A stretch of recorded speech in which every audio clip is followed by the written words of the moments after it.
priority stacking can fit on a sticky note. Biohacking can fit in a bottle.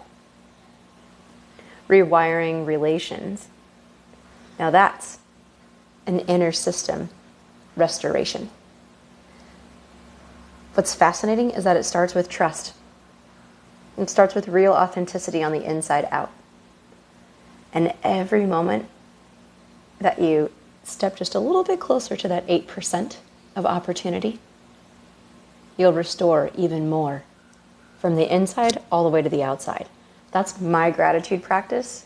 That is my experience as I get to invest with incredible leaders from around the globe, touching multiple nationalities, different backgrounds and cultures.